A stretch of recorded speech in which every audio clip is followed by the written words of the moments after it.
बिस्मिल्लाहिर्रहमानिर्रहीम। अस्सलामुअलैकुम। आप देख रहे हैं यूट्यूब चैनल आम सी बातें। सीनियर सहाफ़ी एक बार फिर तहरीक लब्बैक और अल्लामा साद हुसैन रिज़वी के हक़ में बोल पड़े हैं और उन्होंने बुरी तरह हुकूमत को एक्सपोज भी किया है और आईना भी दिखाया है।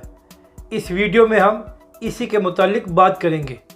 सीनियर सहाफ़ी समी इब्राहिम साहब हमेशा तहरीक लब्बैक के हक़ में बोलते रहते हैं और उन्होंने अल्लामा साद हुसैन रिज़वी का इंटरव्यू भी किया था।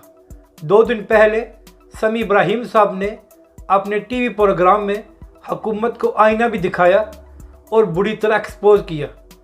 समी इब्राहिम साहब ने कहा कि पहले हुकूमत ने तहरीक लब्बैक के साथ नामूस रसालत के मामले पर मुआहदा किया और जब उस मुआहदे पर अमल का वक्त आया तो हुकूमत ने तहरीक लब्बैक के साथ धोखा किया और उनके अमीर अल्लामा साद हुसैन रिज़वी को गिरफ़्तार भी कर लिया और तहरीक लब्बैक पर पाबंदी भी लगा दी। हुकूमत को चाहिए था कि वो अपने मुआहदे पर अमल करे, मगर उन्होंने ऐसा नहीं किया और तहरीक लब्बैक पर पाबंदी लगा दी। समी इब्राहिम साहब ने कहा कि अगर हुकूमत अपने मुआहदे पर अमल नहीं कर सकती थी तो उन्होंने तहरीक लब्बैक के साथ मुआहदा क्यों किया और फिर तहरीक लब्बैक के साथ इतना जुल्म क्यों किया जा रहा है।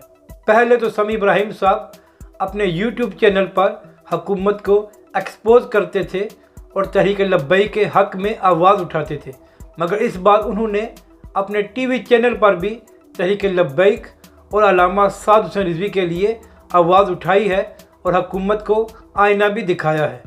अपनी राय का ज़रूर इजहार करें कि आपको ये वीडियो कैसी लगी और हमारे चैनल को भी सब्सक्राइब करें।